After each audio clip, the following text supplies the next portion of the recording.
जब हमें हिचकी आती है हम नॉर्मली थोड़ा सा पानी पीते हैं और वह ठीक हो जाती है।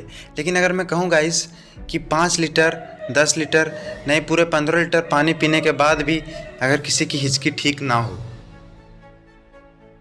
जी हाँ गाइस, हम बात कर रहे हैं चार्ल्स ऑसबॉर्न की, जिनकी हिचकी 1922 में शुरू हुई थी और वह ख़त्म हुई 1990 में।